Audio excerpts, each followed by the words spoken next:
Cancer എന്ന രോഗം മനുഷ്യൻ വളരെ ഭീതിയോടെ കാണുന്ന ഒരു രോഗമാണ്. ക്യാൻസർ വന്നാൽ പൂർണ്ണമായി സുഖപ്പെടുത്തുവാൻ സാധിക്കത്തില്ല. അതിന് ചികിത്സ ഭാരിച്ച ചെലവാണ്. ചികിത്സിച്ചാൽ തന്നെ അധികകാലം നീണ്ടു നിൽക്കുകയില്ല. ഇങ്ങനെയുള്ള ഒരുപാട് ധാരണകൾ മനുഷ്യരുടെ മനസ്സിലുണ്ട്. അതുപോലെ തന്നെ ക്യാൻസറിനെക്കുറിച്ച് ഒരുപാട് മിഥ്യാധാരണകൾ, സത്യത്തെക്കാൾ കൂടുതൽ മിഥ്യാധാരണകൾ നമ്മുടെ മനുഷ്യരുടെ മനസ്സിൽ ഉണ്ട്. അതുകൊണ്ട് ക്യാൻസർ എന്ന് പറയുന്ന അസുഖം എന്താണ്, അത് എങ്ങനെയുള്ളവർക്കാണ് ഉണ്ടാകുന്നത്, അതിൻ്റെ ചികിത്സ എന്താണ്, അതിന് എന്തുമാത്രം ധനനഷ്ടമുണ്ടാകും, അതിൻ്റെ സത്യധാരണകൾ എന്തൊക്കെയാണ്, ഈ കാര്യങ്ങളൊക്കെ വളരെ വിശദമായിട്ട് നമ്മോട് പറഞ്ഞ് നമ്മെ മനസ്സിലാക്കുവാൻ നമുക്ക് ലഭിച്ചിരിക്കുന്ന ഡോക്ടർ അജു മാത്യുവിനെയാണ്. അദ്ദേഹം ഇപ്പോഴും അമേരിക്കയിലുള്ള ക്യാൻസർ ഇൻസ്റ്റിറ്റ്യൂട്ടിൻ്റെ ഫാക്കൽറ്റി ആയിട്ട് പ്രവർത്തിക്കുന്നു. കേരളത്തിൽ എറണാകുളത്ത് വെൽകെയർ ഹോസ്പിറ്റലിലും അതുപോലെ കോലഞ്ചേരി മെഡിക്കൽ കോളേജിലും ഓൺകോളജിസ്റ്റായിട്ട് അദ്ദേഹം പ്രവർത്തിക്കുന്നു. ഈ മേഖലയിൽ ഒരുപാട് ഗവേഷണങ്ങൾ നടത്തിയിട്ടുള്ള ഒരു വ്യക്തിയാണ് ഡോക്ടർ അജു മാത്യു. അദ്ദേഹത്തെ നമുക്കിന്ന് ഈ എപ്പിസോഡിൽ ലീഡ് ചെയ്യുവാൻ ലഭിച്ചതിൽ വലിയ സന്തോഷമുണ്ട്. വളരെ സന്തോഷത്തോടുകൂടെ ഡോക്ടർ അജു മാത്യുവിനെ സ്വാഗതം ചെയ്യുന്നു. ഡോക്ടറെ, ഈ ക്യാൻസർ എന്നുള്ള വാക്ക് ഇന്നൊരു പേടി സ്വപ്നമായിട്ട് പലർക്കും തീർന്നിരിക്കുക. ക്യാൻസർ വന്നാൽ അതോടുകൂടെ തീർന്നു. ഇതിൻ്റെ ചികിത്സയെന്ന് പറയുന്നത് കുറച്ച് നാളത്തേക്കൊക്കെ പിടിച്ചു നിർത്താനുള്ളതേ ഉള്ളൂ. പിന്നെ ഇതിനോടനുബന്ധിച്ചുണ്ടാകുന്ന സാമ്പത്തിക നഷ്ടം, ഇതെല്ലാം കൂടെ ഓർക്കുമ്പോൾ മനുഷ്യന് വല്ലാത്തൊരു ഭയമാണ്. ക്യാൻസർ എന്നുള്ള പദം ഭയത്തിൻ്റെ അല്ലെ പേടി സ്വപ്നത്തിൻ്റെ ഒരു പര്യായമായി മാറിയിരിക്കുക. അതിനകത്ത് വല്ല അർത്ഥമുണ്ടോ ഡോക്ടറെ, ഒന്ന് പറയാമോ? വളരെ എപ്പോഴും ഞാൻ കേൾക്കുന്ന ഒരു ചോദ്യമാണിത്. ഈ ക്യാൻസർ പേടിക്കേണ്ടതുണ്ടോ, ക്യാൻസറിനെ പറ്റി ഭയം അധികമായിട്ടുണ്ട്. അതിന് സത്യവുമുണ്ട്, അതിൽ അർത്ഥസത്യങ്ങളുമുണ്ട്. പക്ഷെങ്കിൽ ഇങ്ങനെ ഒരു പ്രശ്നം വരുമ്പോൾ അർത്ഥസത്യങ്ങളിലാണ് നമ്മൾ കൂടുതൽ വിശ്വസിക്കുന്നത്. അങ്ങനെ വരുമ്പോൾ എന്താ പറ്റുക എന്ന് വെച്ച് കഴിഞ്ഞാൽ, ചികിത്സിച്ച് ഭേദമാക്കാവുന്ന ക്യാൻസറുകളെ നമ്മൾ ഭയപ്പെട്ടു പോകുന്നു. എന്നാൽ ക്യാൻസറുകളിൽ ഡേഞ്ചറസ് ആയവയുണ്ട്, മാരകമായവയുണ്ട്. പക്ഷെങ്കിൽ ഇന്ന് കേരളത്തിൽ കാണുന്ന പ്രധാനപ്പെട്ട ക്യാൻസറുകൾ, കേരളത്തിൽ മലയാളികളെയും ഇന്ത്യയിലെയും ജനങ്ങളെ അഫക്റ്റ് ചെയ്യുന്ന പ്രധാനപ്പെട്ട cancer, the bulk of the cancer, അത് ബഹുഭൂരിപക്ഷവും ചികിത്സിച്ച് ഭേദമാക്കാമെന്ന് വെച്ചാൽ ക്യൂർ ചെയ്യാവുന്ന ക്യാൻസറുകളാണ് എന്നുള്ളത് വളരെ ആശ്വാസജനകമാണ്. അപ്പോൾ ക്യാൻസർ അത്ര ഭയപ്പെടേണ്ട ഒരു വാക്കല്ല, ഒരു രോഗമല്ല എന്നുള്ളതാണ് ഡോക്ടർ പറയുന്നത്. തീർച്ചയായിട്ടും. ഡോക്ടർ, ഇപ്പം ഈ പഴയതിനേക്കാളിലൊക്കെ കൂടുതലായിട്ട് ക്യാൻസർ രോഗികൾ വർദ്ധിച്ചുകൊണ്ടിരിക്കുന്നു എന്ന് പറയുന്നതിനകത്ത് വല്ല സത്യമുണ്ടോ, അതോ പണ്ടിതൊക്കെ ഡിറ്റക്റ്റ് ചെയ്യാൻ ഒക്കാഞ്ഞതുകൊണ്ട് അങ്ങ് വിട്ടുപോയിട്ടുള്ളതാണോ, അതോ ഇന്നത്തെ കാലഘട്ടത്തിൽ ഈ ക്യാൻസർ രോഗം കൂടുതലായിട്ട് വർദ്ധിക്കുന്നുണ്ടോ? അത് ഞാൻ എവിടെയെങ്കിലും യാത്ര ചെയ്യുമ്പോഴോ ട്രെയിനിൽ പോകുമ്പോഴോ ഒക്കെ ഞാൻ ആരാണെന്ന് ചോദിക്കുമ്പോൾ ഉടനെ എൻ്റെ അടുത്ത് ആദ്യത്തെ ചോദ്യം ഇതാണ്: ക്യാൻസർ വർദ്ധിക്കുന്നുണ്ടോ കേരളത്തിലും ഇന്ത്യയിലും? അതിൻ്റെ കാര്യങ്ങളിലേക്ക് കടക്കുകയാണെങ്കിൽ ശരിയാണ്, ക്യാൻസറിൻ്റെ നിരക്ക് നമ്മുടെ സമൂഹത്തിൽ കൂടുന്നുണ്ട് എന്നുള്ളത് തന്നെയാണ് വാസ്തവം. അത് പാശ്ചാത്യ രാജ്യങ്ങളെയൊക്കെ നോക്കിക്കഴിഞ്ഞാൽ അവിടെ ക്യാൻസറിൻ്റെ നിരക്ക് ഏകദേശം 70കളിലും 80കളിലും ഏകദേശം 90കളുടെ അവസാനം വരെ വർദ്ധിച്ചിരുന്നു. എന്നാൽ ആ രാജ്യങ്ങളിൽ ഇപ്പോൾ ചെറുതായി കുറഞ്ഞു വരുന്ന ഒരു സാഹചര്യമാണ്. എന്നാൽ ഇന്ത്യ പോലുള്ള രാജ്യങ്ങളിൽ വികസിച്ചുകൊണ്ടിരിക്കുമ്പോൾ നമ്മുടെ ഹെൽത്ത് കെയർ ടെക്നോളജി ഇമ്പ്രൂവ് ചെയ്യുന്നു, ജനങ്ങൾക്ക് ആരോഗ്യം ഇമ്പ്രൂവ് ചെയ്യുന്നു, അതുകൊണ്ട് ആയുർദൈർഘ്യം കൂടുന്നു. അങ്ങനെയൊക്കെ വരുമ്പോൾ ക്യാൻസറിൻ്റെ നിരക്ക് സമൂഹത്തിൽ വർദ്ധിക്കുന്നുണ്ട് എന്നുള്ളത് യാഥാർത്ഥ്യം തന്നെയാണ്. അപ്പോൾ ആയുർദൈർഘ്യം കൂടുന്നത് കൊണ്ടാണ് ഇതിൻ്റെ നിരക്ക് വർദ്ധിച്ചു വരുന്നതെന്നുള്ളതാണോ ഡോക്ടർ പറയുന്നത്? പൊതുവിൽ ക്യാൻസർ പ്രായമായവരുടെ അസുഖമാണ്. അത് ഒരു സമൂഹത്തിൽ കൂടുതൽ പ്രായം കൂടുമ്പോൾ അവിടെ ക്യാൻസറിന്റെ നിരക്ക് വർദ്ധിച്ചു വരും എന്നുള്ളതാണ് യാഥാർത്ഥ്യം. പക്ഷേ കുട്ടികൾക്ക് ക്യാൻസർ ഉണ്ടല്ലോ. തീർച്ചയായിട്ടും. അപ്പോൾ ഇതിനകത്ത് ഓർക്കേണ്ട കാര്യം, ഏറ്റവും ബിഗ്ഗസ്റ്റ് കോൺട്രിബ്യൂട്ടർ ഈ ക്യാൻസറിൻ്റെ നിരക്ക് വർദ്ധിക്കാൻ കാരണമായ ഏറ്റവും വലിയ കാര്യം ആയുർദൈർഘ്യം കൂടുന്നതാണ്. എന്നാൽ അതിനോടൊപ്പം തന്നെ കേരളം പോലുള്ള സൊസൈറ്റിയിൽ ഒരു പ്രധാനപ്പെട്ട പ്രശ്നം എന്ന് തന്നെ പറയാവുന്ന ജീവിതശൈലി. നമ്മുടെ ജീവിതശൈലി പാശ്ചാത്യവൽക്കരിക്കപ്പെടുന്നു. അതിനോടൊപ്പം തന്നെ ക്യാൻസറിൻ്റെ നിരക്ക് അതിനോട് ചേർന്ന ക്യാൻസറുകളും വർദ്ധിക്കുന്നുണ്ട് എന്നത് വാസ്തവമാണ്. അപ്പോൾ ജീവിതശൈലിയിൽ ഉണ്ടാകുന്ന മാറ്റം ക്യാൻസർ വർദ്ധിക്കാനായിട്ട് ഒരു കാരണമായിട്ടാണ് ഡോക്ടർ പറയുന്നത്. തീർച്ചയായും അതിൽ പ്രധാനമായിട്ട് എന്തുവാ? ജീവിതശൈലിയിലെ നമ്മുടെ എക്സസൈസ് ഇല്ലായ്മയാണോ, അതോ ഭക്ഷണമാണോ, അതോ മറ്റെന്തെങ്കിലും കോൺട്രിബ്യൂട്ടറി ഫാക്ടേഴ്സ് ഉണ്ടോ? അപ്പോൾ ഞാൻ പറഞ്ഞത് ക്യാൻസർ കൂടുന്നതിൻ്റെ കാരണം ഒന്ന്, ഏറ്റവും പ്രധാനപ്പെട്ട ഘടകം ആയുർദൈർഘ്യം കൂടുന്നു എന്നുള്ളത് തന്നെയാണ്. അതിൽ യാതൊരു സംശയമില്ല. രണ്ടാമത്തെ കാര്യം ജീവിതശൈലിയിൽ വ്യത്യാസം വരുന്നു. അപ്പോൾ എന്താണ് ജീവിതശൈലിയിൽ വ്യത്യാസം വരുന്നത്? എൻ്റെ തന്നെ കാര്യം നോക്കുകയാണെങ്കിൽ ഞാൻ ഒരു ദിവസം എക്സസൈസ് ചെയ്യുന്നതിൻ്റെ അളവ് വളരെ കുറവ്. അതേസമയം എൻ്റെ പ്രായത്തിൽ ഒരു 50 വർഷം മുമ്പ് ജീവിച്ചിരുന്ന ഒരാൾ ജോലി ചെയ്യുന്നത് എന്തെല്ലാം തരത്തിലുള്ള ജോലികൾ ചെയ്യുന്നു. ഒരു ജോലിക്ക് പോകുന്നതിന് എന്തോരം നടന്നിട്ടായിരിക്കും. എനിക്കിന്ന് ആ പ്രശ്നങ്ങളൊന്നുമില്ല. അപ്പോൾ നമ്മുടെ വ്യായാമത്തിൻ്റെ കുറവ് ഒരു സുപ്രധാന ഘടകം തന്നെയാണ്. പിന്നെ ഭക്ഷണത്തിൻ്റെ വ്യത്യാസങ്ങൾ. നമ്മളിപ്പോൾ കുറേ കൂടെ റിഫൈൻഡ് ആയിട്ടുള്ള ഫുഡും പോളിഷ്ഡ് ആയിട്ടുള്ള ഫുഡും ഫാസ്റ്റായിട്ട് ഉണ്ടാക്കാവുന്ന ഫുഡുകളും ഒക്കെ കഴിക്കുമ്പോൾ അതിൻ്റേതായിട്ടുള്ള ആഫ്റ്റർ ഇഫക്റ്റ് നമ്മുടെ ശരീരത്തിന് ഉണ്ടാകും എന്നുള്ളതിന് യാതൊരു സംശയമില്ല. ഇപ്പോൾ ജീവിതശൈലി എന്ന് ഞാൻ പറയുകയാണെങ്കിൽ അത് പ്രധാനമായിട്ടും നമ്മുടെ വ്യായാമക്കുറവ്, നമ്മുടെ ഭക്ഷണത്തിൻ്റെ മാറ്റങ്ങൾ, പാശ്ചാത്യവൽക്കരിക്കപ്പെടുന്ന ഭക്ഷണ ക്രമീകരണങ്ങൾ, പിന്നെ അതിനോടൊപ്പം തന്നെ ജീവിതശൈലിയിൽ ഏറ്റവും സുപ്രധാനമായ കാര്യമാണ് പുകയിലയുടെയും മദ്യപാനത്തിൻ്റെ ഉപയോഗം. അത് നമ്മൾ കുറച്ച് കാണുന്നു നമ്മുടെ സമൂഹത്തിൽ. വലിയ ഒരു വിപത്താണ് എന്നുള്ളത്. പഴയ കാലത്ത് മിക്കവാറും വല്യപ്പന്മാരെല്ലാം ഈ പുകയില ഉപയോഗിക്കുന്നവരാ, മുറുക്കുന്നവരായിരുന്നു. അതെ. പക്ഷെ അവർക്ക് അന്ന് ഇന്ന് പറയുന്ന പോലെയുള്ള ക്യാൻസറിന്റെ അസുഖങ്ങളൊന്നും ഇല്ലായിരുന്നല്ലോ എന്നുള്ളത്. അവര് ആ ഒരു പുകയില ഉപയോഗിക്കുമെങ്കിലും പുകയില മുറുക്കുമെങ്കിലും അതുമൂലം ഉണ്ടാകുന്ന ഹാർട്ടിൻ്റെ പ്രശ്നങ്ങൾ കൊണ്ട് അവർ ക്യാൻസർ വരുന്നതിന് മുമ്പ് മരണപ്പെടുന്നു. ഇന്ന് ഹാർട്ടിൻ്റെ അസുഖങ്ങൾക്ക് ചികിത്സിക്കാൻ വളരെയധികം ടെക്നോളജി. ഇന്ന് എല്ലാവരുടെയും വീട്ടിൽ നിന്ന് അരമണിക്കൂർ അകലെ ഒരു കാർഡിയോളജിസ്റ്റും ഒരു ആൻജിയോഗ്രാമും ഫെസിലിറ്റി ഉണ്ട്. അപ്പം പണ്ടത്തെ കാലത്ത് ഹാർട്ട് അറ്റാക്ക് വന്ന് മരിക്കുന്നെങ്കിൽ ഇന്ന് ഹാർട്ട് അറ്റാക്ക് വന്ന് രക്ഷപ്പെടുത്താനാണ് നമുക്ക് സാധിക്കുന്നത്. അങ്ങനെ ആയുർദൈർഘ്യം കൂടുന്നു. പക്ഷെങ്കിൽ വേറൊരു കാര്യം ഓർക്കേണ്ടത്, പണ്ട് ബീഡി വലിക്കുന്നത് പോലെയല്ല ഇപ്പോൾ സിഗരറ്റ് വലിക്കുന്നത്. ഈ ഒരു 100 ബീഡി വലിക്കുമ്പോഴായിരിക്കും ചിലപ്പോൾ ഒരു 10 സിഗരറ്റിൻ്റെ എഫക്റ്റ് കിട്ടുന്നത്. അത്രയ്ക്ക് പവർഫുൾ ആണ് ഈ സിഗരറ്റിനകത്തൊക്കെ ഉള്ളത്. അപ്പോൾ അതിനും വ്യത്യാസം വന്നിട്ടുണ്ട്. അതും കൂടുതൽ വീര്യമുള്ള സാധനങ്ങളാണ് ഇന്ന് നമുക്ക് അവൈലബിൾ ആയിട്ടുള്ളത്. അപ്പോൾ ഇതെല്ലാം അതിന് കാരണമായി വരുന്നു. ഈ ക്യാൻസർ എന്ന് പറയുന്നത് നമ്മുടെ സെല്ലുകളൊക്കെ ഭ്രാന്തമായ ഒരു വളർച്ച എന്നൊക്കെയാണ് ഞങ്ങൾ മനസ്സിലാക്കിയിട്ടുള്ളത്. എന്തോ ശരിക്കും പറഞ്ഞ ഈ ക്യാൻസർ എന്ന് പറഞ്ഞ എന്തോ ഒന്ന് വ്യക്തമാക്കാം. തീർച്ചയായിട്ടും ഈ ക്യാൻസർ പ്രാചീന കാലം മുതലേ ഉള്ള ഒരു അസുഖം തന്നെയാണ്. കാരണം അതെങ്ങനെ നമുക്കറിയാം, ഈജിപ്തിലെയൊക്കെ ഈ ഫറവോൻ്റെ ടോംബൊക്കെ എടുത്ത് നോക്കുമ്പോൾ അവിടുത്തെ ആളുകൾക്കൊക്കെ ബ്രസ്റ്റിൽ സ്തനത്തിൽ മുഴയൊക്കെ കാണുന്നു. അങ്ങനെ പല പല രീതിയിൽ ചിന്തിച്ച് നോക്കുകയാണെങ്കിൽ ക്യാൻസർ പ്രാചീനമായ അസുഖമാണ്. ക്യാൻസർ എന്ന് പറഞ്ഞാൽ നമ്മുടെയൊക്കെ ശരീരത്തിലെ കോശങ്ങൾ വളർന്നുകൊണ്ടേയിരിക്കുക, വളരുക, അത് മരിക്കുക, പിന്നെ അതിന് പുതിയത് വളരുക, അങ്ങനെ വളരുക. പക്ഷെങ്കിൽ ചില കോശങ്ങൾ കള്ളന്മാരായി മാറും, വികൃതി വന്നുകൂടും. അങ്ങനെ ആകുമ്പോൾ അവർ മരണപ്പെടാതെ അനിയന്ത്രിതമായി വളരുന്ന ഒരവസ്ഥയിലേക്ക് കടക്കുന്നു. അതിനാണ് ക്യാൻസർ എന്ന് പറയുന്നത്.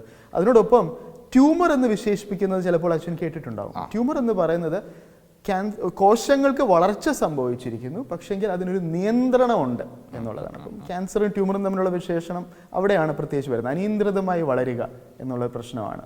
അപ്പോൾ ഇതിനെ നിയന്ത്രിക്കുക എന്നുള്ളതാണ് മെയിനായിട്ടുള്ള പ്രശ്നം. ഇപ്പം ഈ അനിയന്ത്രിതമായിട്ടുള്ള വളർച്ചയ്ക്ക് പ്രചോദനം കൊടുക്കുന്നത് ഈ വീര്യം കൂടിയതായിട്ടുള്ള വസ്തുക്കളുടെ ഉപയോഗങ്ങളാണ് എന്ന് പറയാമോ? അല്ല, ഞാൻ ഒന്നുകൂടെ സൂചിപ്പിക്കാം. ഈ അനിയന്ത്രിതമായി വളരുന്ന കോശങ്ങൾ എന്തുകൊണ്ട് അനിയന്ത്രിതമായി വളരുന്നു എന്നുള്ളത് നമ്മൾ ആദ്യം ചിന്തിക്കണം. അതിന് കാരണം നമ്മുടെയൊക്കെ കോശങ്ങളിൽ ജനിതക ഘടനകളുണ്ട്. ജെനറ്റിക്സ് എന്ന് പറയും, DNA. ഈ ജനിതക ഘടനയ്ക്ക് വ്യത്യാസം വരുമ്പോൾ ആണ് കോശങ്ങൾ അനിയന്ത്രിതമായി വളരുന്നത്. അതുകൊണ്ട് തന്നെ പറയുന്നത് ക്യാൻസർ ഒരു ജനറ്റിക് ഡിസീസാണ്. അതായത് ജനറ്റിക്കായിട്ട് ജനിതക ഘടനയിൽ വ്യത്യാസം വരുമ്പോഴാണ് ക്യാൻസർ കോശങ്ങൾ വളരുന്നത്. എങ്ങനെയാണ് ജനിതക ഘടനയിൽ വ്യത്യാസം വരുന്നത്? ഒന്ന്, നമ്മുടെയൊക്കെ വീട്ടിൽ വാഷിംഗ് മെഷീൻ മേടിക്കുമ്പോഴോ അല്ലെങ്കിൽ ഫ്രിഡ്ജ് വാങ്ങിക്കുമ്പോഴോ അത് കുറേ നാൾ ഉപയോഗിക്കുമ്പോൾ കേടാകാറുണ്ട്. അതുപോലെ തന്നെ ആയുർദൈർഘ്യം, കൂടുതൽ പ്രായം വരുമ്പോൾ ജനിതക ഘടനയ്ക്ക് വ്യത്യാസം വരാൻ സാധ്യതയുണ്ട്.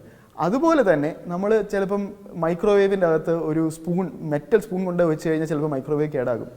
അതുപോലെ തന്നെ വർക്ക് ചെയ്യുന്നൊരു ശരീരത്തിൽ പുകയില കൊണ്ട് വെച്ച് സിഗരറ്റ് വലിച്ചു കഴിഞ്ഞാൽ ജനിതക ഘടനയ്ക്ക് തകരാറ് വരും. അപ്പോൾ അങ്ങനെ ജനിതക ഘടനയ്ക്ക് തകരാറ് വരുത്തുന്ന കാര്യങ്ങളാണ് പുകയില, മദ്യപാനം, ഒബീസിറ്റി അതുണ്ടാക്കുന്ന പ്രശ്നങ്ങൾ, ജീവിതശൈലിയുടെ പ്രശ്നങ്ങൾ, റേഡിയേഷൻ, ചിലർക്ക് റേഡിയേഷൻ ഒത്തിരി കിട്ടുന്നവരുണ്ട് ചില അപകടങ്ങളിൽ പെടുമ്പോഴോ, അങ്ങനെ അതെല്ലാം ജനിതക ഘടനയിൽ വ്യത്യാസം വരുന്നു. അതിലൂടെ ക്യാൻസർ കോശങ്ങൾ അനിയന്ത്രിതമായി ഈ റേഡിയേഷൻ്റെ കാര്യം പറഞ്ഞപ്പോഴാണ് ഇന്നത്തെ സമൂഹത്തിൽ എല്ലാവർക്കും ഒരു രീതിയിൽ അല്ലെങ്കിൽ മറ്റൊരു രീതിയിൽ റേഡിയേഷൻ ഉണ്ടായിക്കൊണ്ടിരിക്കുന്നുണ്ട്. പ്രത്യേകിച്ച് മൊബൈൽ ഫോണിൻ്റെ ഉപയോഗം.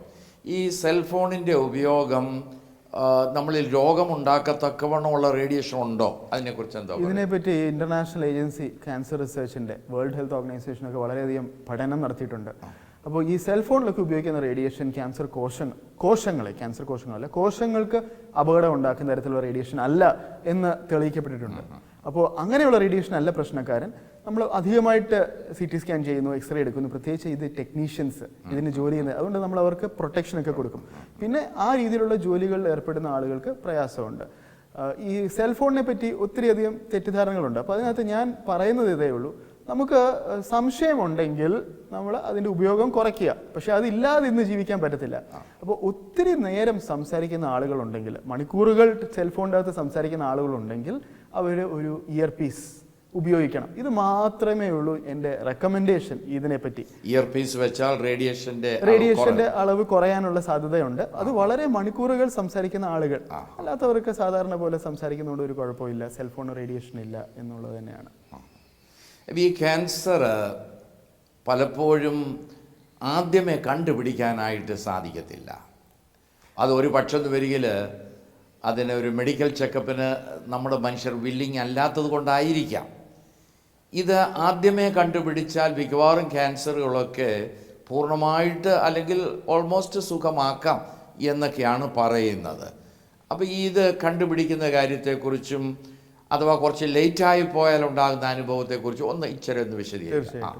ഇത് ഒത്തിരി തെറ്റിദ്ധാരണകൾ ഉണ്ടാകുന്ന ഒരു ഫീൽഡാണിത്. ക്യാൻസറുകളെല്ലാം നേരത്തെ കണ്ടുപിടിക്കാൻ സാധിക്കുമോ? കണ്ടുപിടിച്ചാൽ തന്നെ എല്ലാം ചികിത്സിച്ച് ഭേദമാക്കാൻ സാധിക്കുമോ? അതിനൊത്തിരി ടെസ്റ്റുകളും സ്കാനുകളും ഒക്കെ കമ്പനികൾ ഇറക്കുന്നുണ്ട്. പക്ഷെങ്കിൽ നേരത്തെ കണ്ടുപിടിച്ചാൽ പൂർണ്ണമായി ചികിത്സിച്ച് ഭേദമാക്കാവുന്ന ക്യാൻസറുകൾ വളരെ കുറച്ചേ ഉള്ളൂ. അതുകൊണ്ട് തന്നെ ക്യാൻസർ സ്ക്രീനിങ്, അതായത് സാധാരണ ജനങ്ങൾ, സിംറ്റംസ് രോഗലക്ഷണങ്ങളൊന്നുമില്ലാത്ത ആളുകൾ സ്ക്രീനിങ് ചെയ്യണം എന്ന് ഞാൻ ആവശ്യപ്പെടുന്നത് ഒറ്റ ഒരു കാര്യത്തിനേ ഉള്ളൂ. അത് സെർവിക്കൽ ക്യാൻസർ, ഗർഭാശയഗള ക്യാൻസർ എന്നൊരു സ്ത്രീകളിൽ കണ്ടുവരുന്ന ഒരു ക്യാൻസറാണ്.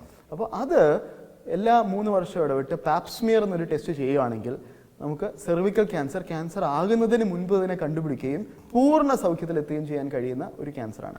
സ്തനാർബുദം, അത് സ്ക്രീനിങ് ചെയ്യണമെന്ന് ഞാൻ ഒരിക്കലും ആവശ്യപ്പെടാറില്ല. പക്ഷെങ്കിൽ സ്ത്രീകൾ സ്വന്തം ശരീരത്തെപ്പറ്റി ബോധം ഉണ്ടാകണം.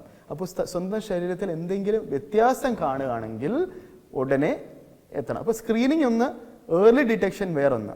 അപ്പോൾ സ്ക്രീനിങ്ങിനെ പറ്റി ഞാൻ പറയുകയാണെങ്കിൽ ഇത് മാത്രമേ ഉള്ളൂ, സെർവിക്കൽ ക്യാൻസറിന് മാത്രമേ ഞാൻ റെക്കമെൻഡ് ചെയ്യുന്നുള്ളൂ. എന്നാൽ ഏർലി ഡിറ്റക്ഷൻ എന്ന് പറഞ്ഞാൽ ശരീരത്തിൽ മാറ്റങ്ങൾ കണ്ടുവരുമ്പോൾ, സ്തനത്തിൽ മുഴകൾ കാണുമ്പോൾ, വായ്ക്കകത്ത് ഓറൽ, ഈ പുകയിൽ ഉപയോഗിക്കുന്ന ആൾക്കാരുടെ വായ്ക്കകത്തുള്ള തൊലിപ്പുറത്തെ കളർ വ്യത്യാസം, നിറവ്യത്യാസം, അങ്ങനെയൊക്കെ വരുമ്പോൾ അവർ ഒട്ടും താമസമില്ലാതെ ഡോക്ടറിനെ കാണണം. അവിടെയാണ് നമ്മുടെ ഒരു പ്രശ്നം ഞാൻ കാണുന്നത്. ഇപ്പം എൻ്റെ അടുത്ത് വരുന്ന രോഗികൾ പലരും ലേറ്റായിട്ട് വരാനുള്ള പ്രധാന കാരണം ഇങ്ങനെയുള്ള ശരീരത്തിലെ മാറ്റങ്ങൾ, അത് പല രീതിയിലുള്ള രോഗലക്ഷണങ്ങൾ അവരവിടെ ഡിലേ ചെയ്യുന്നു എന്നുള്ളത് കൊണ്ട്, ഇഗ്നോർ ചെയ്യുന്നു, അല്ലെങ്കിൽ ഭയം കാരണം അവർ അയ്യോ ഞാൻ പോക്കാണല്ലോ എന്ന് പേടിച്ച് അവർ വെച്ചുകൊണ്ടിരിക്കുന്നു. എന്നിട്ട് നിവൃത്തിയില്ലാത്തൊരവസരം വരുമ്പോൾ ഡോക്ടറിനെ കാണുന്നു. പക്ഷെ അപ്പോഴത്തേക്ക് ഇതിൻ്റെ ചികിത്സയുടെ കാഠിന്യം കൂടും, ചികിത്സിച്ച് ഭേദമാക്കാനുള്ള സാധ്യത കുറയും, ചെലവ് കൂടും, ഇങ്ങനെയുള്ള പ്രശ്നങ്ങളെല്ലാം വരും. അപ്പോൾ എൻ്റെ ഒരേ ഒരു ഗൈഡൻസ് എന്ന് പറയുന്നത്, നിങ്ങൾ എന്തെങ്കിലും ശരീരത്തിൽ വ്യത്യാസം കാണുകയാണെങ്കിൽ, ഞാനത് പൊതുവേ എൻ്റെ പേഷ്യൻസ് പറയുന്നത് 2 ആഴ്ചയിൽ കൂടുതൽ നിലനിൽക്കുന്ന വ്യത്യാസങ്ങൾ, ചില വ്യത്യാസങ്ങൾ ശരീരത്തിൽ ചിലപ്പോൾ ഒരു പനി വരിക അല്ലെങ്കിൽ ഒരു കളർ വ്യത്യാസം വരിക, അതങ്ങ് ഒരാഴ്ചക്കുള്ളിൽ അങ്ങ് പോകും. അതിനെപ്പറ്റി വിഷമിക്കേണ്ട. ഒരു 2 ആഴ്ചയായിട്ടും അല്ലെങ്കിൽ 10 ദിവസമായിട്ടും മാറുന്നില്ല എങ്കിൽ അടുത്തൊരു ഡോക്ടറിനെ കാണുക, ഒന്ന് ചെക്കൗട്ട് ചെയ്യുക എന്നുള്ളത് മാത്രം. അപ്പോൾ ചുരുക്കം പറഞ്ഞാൽ വർഷത്തിൽ ഒരിക്കലെങ്കിലും ഒരു മെഡിക്കൽ ചെക്കപ്പിന് അല്ലെങ്കിൽ ഒരു ജനറലായിട്ടുള്ള ഒരു മെഡിക്കൽ ചെക്കപ്പിന് വിധേയമാകുന്നത് ഒത്തിരി സഹായകരമായിരിക്കും. അപ്പോൾ അത് ടെസ്റ്റുകളും സ്കാനുകളും ബ്ലഡ് ടെസ്റ്റും അല്ല മെഡിക്കൽ ചെക്കപ്പ് എന്ന് ഞാൻ ഉദ്ദേശിക്കുന്നത്. ഒരു ഡോക്ടറിന് അത് നമ്മുടെ ഒരു കൾച്ചർ മാറണം എന്നാണ് ഞാൻ ആവശ്യപ്പെടുന്നത്, ഞാൻ ചിന്തിക്കുന്നത്. അപ്പോൾ ഫാമിലി ഡോക്ടർ സിസ്റ്റം, എല്ലാ ആൾക്കാർക്കും ഒരു ഫാമിലി ഡോക്ടർ വേണം. നമ്മൾ വിശ്വസിക്കുന്ന, നമുക്ക് എന്ത് ആവശ്യത്തിന് പോകാൻ പറ്റുന്ന, അത് ഏറ്റവും നല്ലത് ഒരു ജനറൽ മെഡിസിൻ ഡോക്ടറാണ്, ജനറൽ ഫിസിഷ്യൻ, അല്ലെങ്കിൽ ഒരു MBBS ഡോക്ടർ. ഒരു ഫാമിലി ഫിസിഷ്യൻ എല്ലാവർക്കും വേണം. ആ ഫാമിലി ഫിസിഷ്യനെ വർഷത്തിലൊരിക്കൽ കാണുകയും എന്തൊക്കെയാണ് സംഭവിക്കുന്നത്, ജീവിതത്തിൽ എന്തൊക്കെയുണ്ട്, അതെല്ലാം ഒന്ന് മനസ്സിലാക്കി, മാത്രമല്ല എന്ത് പ്രശ്നം വന്നാലും അദ്ദേഹത്തെ കാണുവാനും, ബാക്കിയെല്ലാം ആ ഫാമിലി ഫിസിഷ്യൻ വേണം എന്നിലേക്കോ അല്ലെങ്കിൽ എന്നെ പോലുള്ള മറ്റ് ഡോക്ടറിലേക്കോ റെഫറൽ ചെയ്യാൻ. അപ്പം നമുക്ക് ഒത്തിരി ആക്സസ് ഉണ്ട് ഹെൽത്ത് കെയറുമായിട്ട്. അപ്പോൾ നമ്മുടെ മലയാളികൾ ചെയ്യുന്ന ഒരു തെറ്റ്, ഇപ്പം എൻ്റെ അടുത്ത് തന്നെ വരാറുണ്ട്, ക്യാൻസർ ഇല്ലാത്ത ആളുകൾ ക്യാൻസർ ആണോ എന്ന് ചിന്തിച്ച്. പക്ഷെ ഞാൻ അവർ ഒറ്റ തവണയെ കാണുന്നുള്ളൂ. മറിച്ച് അവർ പോകേണ്ടത് ഒരു ജനറൽ ഡോക്ടർ, കൂടെ കാണും, പരിചയം വരും, കോൺഫിഡൻസ് കിട്ടും. അപ്പോൾ എല്ലാവർക്കും ഒരു ജനറൽ ഡോക്ടർ, ഒരു MBBS ഡോക്ടർ, ഒരു MD ഡോക്ടർ ഉണ്ടാകണം എന്നാണ് ഞാൻ ആഗ്രഹിക്കുന്നത്. അങ്ങനെ ഒരു സിസ്റ്റത്തിലേക്ക് മാറ്റുക, നമ്മുടെ കൾച്ചർ മാറുകയാണെങ്കിൽ വളരെ നല്ലതാണ്. നമ്മുടെ ഗവൺമെൻറ് അതിനെ എൻകറേജ് ചെയ്യുന്നുണ്ട്. ഇപ്പോൾ ആർദ്രം പ്രോജക്റ്റ് എന്നൊക്കെ പറയുന്നത് നമ്മൾ കേൾക്കുന്നത് ഈ ഒരു കോൺസെപ്റ്റിലേക്ക് കേരളത്തെ കൊണ്ടുവരാനുള്ള ഗവൺമെൻറ്റിൻ്റെ ശ്രമമാണ്. നമ്മുടെ കേരളത്തിൽ ഈ കൂടുതലായിട്ട് നമ്മൾ കണ്ടുവരുന്ന ക്യാൻസറുകൾ ഏതൊക്കെയാകുന്നു ഒന്ന് ഐഡൻറ്റിഫൈ ചെയ്ത് പറയാമോ? അതിനുള്ള പ്രത്യേക കാരണങ്ങൾ എന്തെങ്കിലും, ആദ്യമേ കാരണങ്ങൾ പറഞ്ഞു, എന്നാലും ഈ കേരളത്തിൽ ഇത് കൂടുതലായിട്ട് കാണാനുള്ള പ്രത്യേക കാരണങ്ങൾ എന്തെങ്കിലും ഒന്ന് പറയാമോ? കോമൺ ആയിട്ട് കാണുന്ന സ്ത്രീകളിൽ കൂടുതലായിട്ട് കാണുന്നത് സ്തനാർബുദം തന്നെയാണ്. അത് കേരളത്തിൽ കൂടുതലാണ് മറ്റ് നാടുകളെ അപേക്ഷിച്ച്, മറ്റ് സംസ്ഥാനങ്ങളെ അപേക്ഷിച്ച്. അതിൻ്റെ ഒരു പ്രധാന കാരണം ഞാൻ വിശ്വസിക്കുന്നത് ലൈഫ് സ്റ്റൈൽ ഇവിടെ കുറച്ചുകൂടെ മാറി. രണ്ട്, നമ്മുടെ സ്ത്രീകൾക്ക് കുറെ കൂടെ ആക്സസ് ഉണ്ട് ഹെൽത്ത് കെയറുമായിട്ട്. മറ്റ് പല സംസ്ഥാനങ്ങളിലും ഇതുപോലെ ടെസ്റ്റുകളും ഫെസിലിറ്റികളും ഇല്ല എന്നുള്ളതാണ്. പിന്നെ ആയുർദൈർഘ്യം കൂടുന്നുണ്ട്. ഇതെല്ലാമാണ് കേരളത്തിൽ സ്തനാർബുദം കൂടാനുള്ള കാരണം. പക്ഷെ അത് നമുക്ക് ക്യൂർ ചെയ്യാവുന്ന ഒരു ക്യാൻസറാണ്. പിന്നെ പുരുഷന്മാരിൽ കൂടുതലായിട്ട് വരുന്നത് oral cancer, head and neck cancer. അത് പ്രത്യേകിച്ച് പുകയിലയുടെ ഉപയോഗം കൊണ്ട് തന്നെയാണ്, അതിൽ യാതൊരു സംശയമില്ല കാര്യത്തിൽ.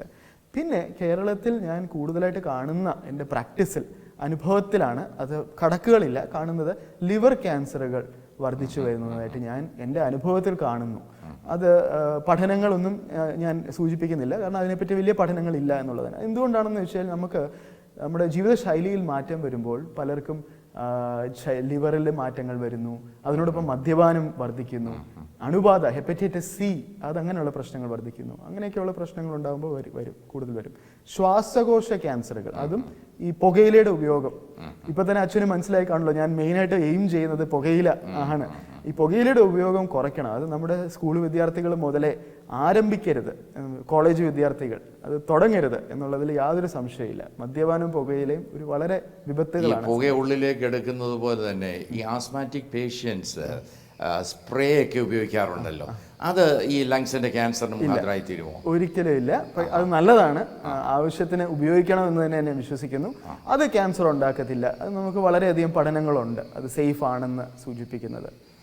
കേരളത്തിലെ പുരുഷന്മാരുടെ ഇടയിൽ ഇന്ന് കൂടുതലായിട്ട് കണ്ടുവരുന്ന ഒരു ക്യാൻസറിനെ കുറിച്ച് ഞാൻ മനസ്സിലാക്കിയിരിക്കുന്നത് പ്രോസ്ട്രേറ്റ് ക്യാൻസറാണ്.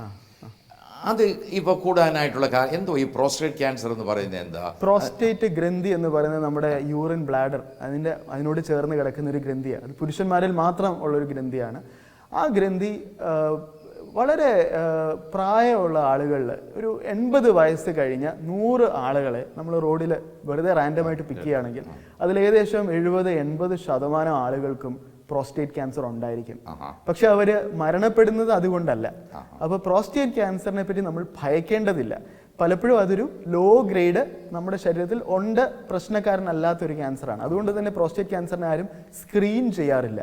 PSA ടെസ്റ്റ് വെറുതെ പോയി ചെയ്യാൻ ഞാൻ ആരുടെ ആവശ്യപ്പെടാറില്ല. കാരണം വെറുതെ ചെയ്താൽ കണ്ടുപിടിച്ചാൽ മാരകമല്ലാത്ത, അവിടെ ഇരുന്നുകൊണ്ട് ഒരു ദോഷവും ഇല്ലാത്തൊരു ക്യാൻസറിനെ നമ്മൾ ചികിത്സിക്കേണ്ടി വരും.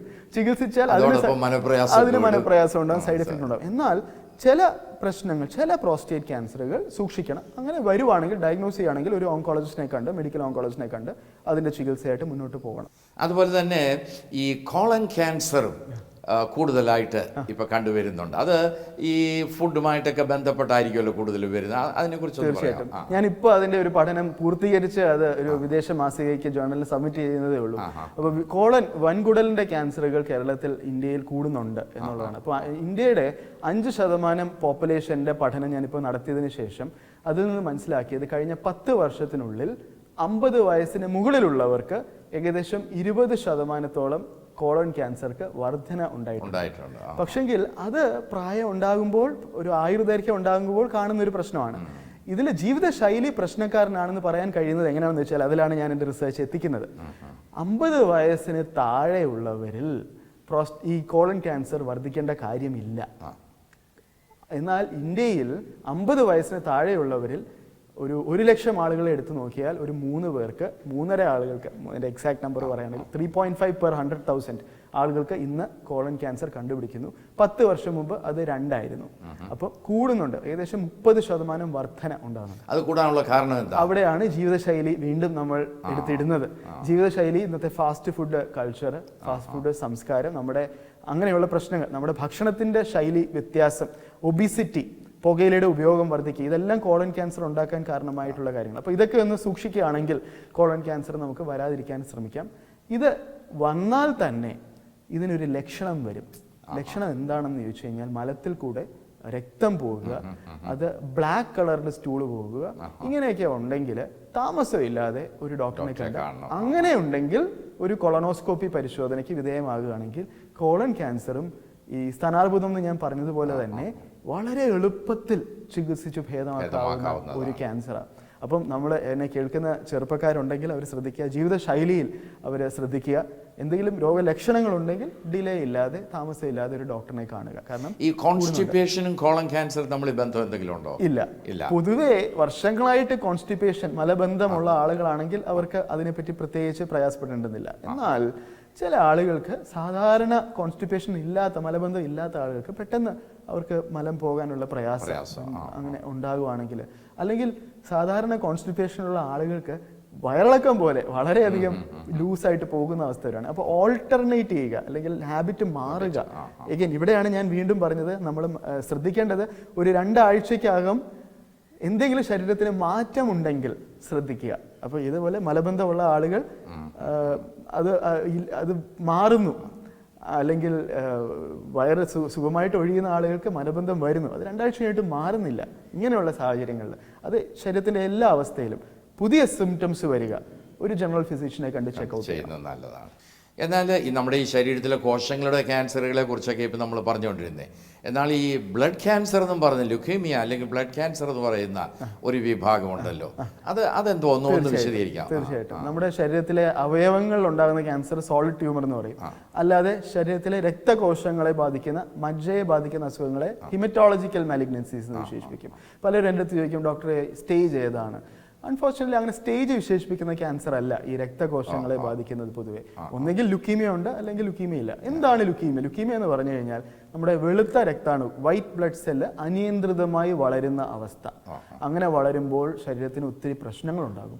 ഇൻഫെക്ഷൻ റിസ്ക് ഉണ്ടാകും, ശരീരത്തിൻ്റെ അനീമിയ ഉണ്ടാകും, വലിയ പ്രശ്നങ്ങളുണ്ടാകും. അപ്പോൾ ഈ ലുക്കീമിയ, അക്യൂട്ട് ലുക്കീമിയ എന്ന് പറഞ്ഞ അസുഖം വളരെ മാരകമായ ഒരു അസുഖമാണ്. അതുകൊണ്ട് അത് ശ്രദ്ധിച്ച് എക്സ്പെർട്ടീസ് ഉള്ള ആളുകളുടെ അടുത്ത് പോയി ചികിത്സ നേടി അത് നമുക്ക് അതിന്റെ ലക്ഷ്യം നേടാൻ സാധിക്കാവുന്നതാണ്. പെട്ടെന്ന് റാപ്പിഡായിട്ടുണ്ടാകും. അപ്പോൾ അത് നമുക്ക് നേരത്തെ കണ്ടുപിടിക്കാൻ യാതൊരു വഴിയുമില്ല എന്നുള്ളതാണ് വാസ്തവം. അക്യൂട്ട് ലുക്കീമിയ നേരത്തെ കണ്ടുപിടിക്കാൻ. പക്ഷെങ്കിൽ ക്രോണിക് ലുക്കീമിയ സമൂഹത്തിൽ വളരെയധികം ആളുകളെ ബാധിക്കുന്ന ഒരു പ്രശ്നമാണ്. അത് വർഷങ്ങളായിട്ട് ശരീരത്തിലെ വെളുത്ത രക്താണു കൂടിയിരിക്കുന്ന അവസ്ഥ. അത് പല സ്റ്റേജിന് ചെറുതായിട്ട് വേണമെങ്കിൽ പറയാം, ഏർലി സ്റ്റേജ് എന്ന് വേണമെങ്കിൽ പറയാം, കുറച്ചുകൂടി അഡ്വാൻസ് സ്റ്റേജ് എന്ന് പറയാം. പല സാഹചര്യങ്ങളും അതിന് വലിയ ചികിത്സ ആവശ്യമില്ല. പിന്നെ വേറൊരു രോഗത്തിന്റെ പേര് ക്രോണിക് മൈലോയിഡ് ലുക്കീമിയ, CML എന്ന് പറഞ്ഞ അസുഖം. അത് മെഡിക്കൽ സയൻസിന്റെ, ശാസ്ത്രത്തിന്റെ പുരോഗതിക്ക് വളരെയധികം എഫക്റ്റ് ഉണ്ടായ ഒരു കാര്യമാണ്. 20 വർഷം മുമ്പ് അതിന് ചികിത്സയില്ലായിരുന്നു. എന്നാൽ ഏകദേശം അത് 100 പേർക്ക് വരുവാണെങ്കിൽ 95% പേരും മരണപ്പെടുമായിരുന്നു. എന്നാൽ ഇന്ന് ആ അസുഖം വരുന്ന 100 പേരിൽ 98% ആളുകളും രക്ഷപ്പെടും. അപ്പോൾ ഒരു അസുഖം, മാരകമായ ഒരു അസുഖം ശാസ്ത്രത്തിന്റെ പുരോഗതിയിലും റിസർച്ചിലൂടെയും ഓൾട്ടർ ചെയ്തൊരു പെർഫെക്റ്റ്ലി ക്യൂറബിൾ കണ്ടീഷൻ ആക്കി മാറ്റാൻ സാധിച്ചു എന്നുള്ളതാണ് അച്ചീവ്മെന്റ്. CML എന്ന് പറഞ്ഞ ഒരു അസുഖത്തിന്റെ കാര്യമാണ് ഞാൻ ഈ പറയുന്നത്. അപ്പൊ ഇങ്ങനെ പിന്നെ വേറെ കേരളത്തിൽ കണ്ടുവരുന്ന ക്യാൻസർ വേറൊന്നും ഒത്തിരി ലിസണേഴ്സ് കേൾക്കുന്നുണ്ടാവും, മയലോമ, മൾട്ടിപ്പിൾ മയലോമ. അത് ശരീരത്തിലെ രക്താണുക്കളിൽ ഒന്നാണ് പ്ലാസ്മ സെൽ. നമുക്കൊക്കെ ഉള്ളൊരു സെല്ലാണ് പ്ലാസ്മ കോശങ്ങൾ. ഈ പ്ലാസ്മ സെൽ എന്ന് പറഞ്ഞ കോശങ്ങൾ അസ്ഥിക്കകത്ത് മജ്ജയ്ക്കകത്ത് ഉണ്ടാകുന്നത്. ഇവയ്ക്ക് അനിയന്ത്രിതമായി വളരാനുള്ള ഒരു സ്റ്റിമുലസ് കിട്ടുകയും അവ അനിയന്ത്രിതമായി വളരുകയും ചെയ്യുമ്പോൾ ശരീരത്തിന്റെ മജ്ജയ്ക്കും ശരീരത്തിലെ പല അവയവങ്ങൾക്കും അപകടങ്ങൾ സംഭവിക്കും. അതിന് പറയുന്ന അസുഖത്തിന്റെ പേരാണ് മയലോമ. ഈ അസുഖത്തിന് ഇന്ന് വളരെ എഫക്റ്റീവായിട്ടുള്ള ചികിത്സാ വിധങ്ങളുണ്ട്. വളരെ ഈസി ആയിട്ടും നമുക്ക് ചികിത്സിച്ച്. പക്ഷേ ഇത് വളരെ അപകടകരമായ ഒരു ക്യാൻസർ ആയിട്ടാണ് നേരത്തെ കണ്ടിരുന്നത്. ഇന്ന് അത് നമുക്ക് ചികിത്സിക്കാവുന്ന ഒരു അസുഖമായി മാറിയിരിക്കുക. പക്ഷെങ്കിൽ അതിന് രോഗത്തിന് പ്രശ്നങ്ങൾ ഉണ്ടാകും. പക്ഷെ അതെല്ലാം നമുക്ക് ചികിത്സിക്കാവുന്ന ഒരു അസുഖമായി ഈ മയലോമയെ മാറ്റിയെടുക്കാൻ നമുക്ക് സാധിച്ചു. ഈ മേഖലയിൽ ഡോക്ടർ ഒരുപാട് റിസർച്ച് നടത്തുന്നു എന്നറിയുന്നതിൽ ഒത്തിരി സന്തോഷമുണ്ട്. ഡോക്ടറുടെ ഒരുപാട് ലേഖനങ്ങളൊക്കെ വിദേശങ്ങളിലും മറ്റുമൊക്കെ പ്രസിദ്ധീകരിച്ചിട്ടുണ്ടെന്ന് ഞാൻ മനസ്സിലാക്കുന്നു. ഏതെങ്കിലും ഒരു പുതിയ കണ്ടുപിടുത്തമോ കാഴ്ചപ്പാടോ ഡോക്ടർക്ക് പ്രസന്റ് ചെയ്യാനായിട്ട് സാധിച്ചിട്ടുണ്ടോ? അത് ഇന്ത്യയിലെ ഒരു പ്രധാനപ്പെട്ട പഠനം തന്നെ. ഞാൻ എൻ്റെ റിസർച്ചിൽ ഏറ്റവും സുപ്രധാനം എന്ന് ഞാൻ വിശേഷിപ്പിക്കുന്നത് അതാണ്. ഇന്ത്യയിൽ 7000 സ്ത്രീകളിൽ ഞാൻ നടത്തിയ പഠനത്തിൽ ഇന്ത്യയിലെ സ്ത്രീകളിൽ കൂടുതലായി കണ്ടുവരുന്ന സ്തനാർബുദം പലതരത്തിലുണ്ട്. അത് കുറച്ചുകൂടെ അഗ്രസീവായിട്ടുള്ള സ്തനാർബുദം എന്ന് പറയുന്ന ട്രിപ്പിൾ നെഗറ്റീവ് ബ്രസ്റ്റ് ക്യാൻസർ ആണ് എന്ന് എനിക്ക് കണ്ടുപിടിക്കാൻ സാധിച്ചിട്ടുണ്ട്. അത് വിദേശ രാജ്യങ്ങളിൽ 10% സ്തനാർബുദങ്ങളെ അങ്ങനത്തെ ക്യാൻസർ ഉണ്ടെങ്കിൽ ഇന്ത്യയിൽ അത് 30%, 3 മടങ്ങ് ഉണ്ട് എന്ന് എനിക്ക് കണ്ടുപിടിക്കാൻ സാധിച്ചു. ആ കണ്ടുപിടുത്തത്തിന്റെ എഫക്റ്റ് എന്ന് പറയുന്നത് ഗവൺമെന്റ് ലെവലിൽ എനിക്ക് ഇന്റർവെൻഷൻ നടത്തി സ്ക്രീനിങ് ഇന്ത്യയിൽ പ്രയാസകരമാണ് എന്ന് തെളിയിക്കാനായിട്ട് സാധിച്ചു എന്നുള്ളതാണ്. അപ്പോൾ അത് ഇച്ചിരി പ്രയാസമുള്ള ക്യാൻസറാണ് ഈ 30% ട്രിപ്പിൾ നെഗറ്റീവ്. അവിടെയാണ് ഞാൻ വീണ്ടും പറഞ്ഞത്, നേരത്തെ ലക്ഷണങ്ങൾ കാണുകയാണെങ്കിൽ, ഒരു സ്ത്രീയുടെ മാറിൽ പ്രയാസങ്ങൾ കാണുകയാണെങ്കിൽ നമുക്ക് ചികിത്സിച്ച് ഭേദമാക്കാവുന്ന അസുഖമാണ് ഇതെല്ലാം. ഇന്ന് ഡോക്ടർ ഞങ്ങൾക്ക് വിശദീകരിച്ചു തന്ന ഈ അറിവുകൾ വളരെയധികം പ്രയോജനപ്രദമായി തീരുമെന്നാണ് എൻ്റെ വിശ്വാസം. അത് ആളുകൾക്ക് ഈ ഒരു രോഗത്തെക്കുറിച്ചൊരു പുതിയ കാഴ്ചപ്പാട് ലഭിക്കാൻ തക്കവണ്ണം ഇടയാക്കട്ടെ എന്നുള്ള പ്രാർത്ഥനയോടും ആശംസയോടും കൂടെ ഈ എപ്പിസോഡ് ഇവിടെ നിർത്തുന്നു. ഡോക്ടറോട് വളരെ നന്ദി അറിയിക്കുന്നു.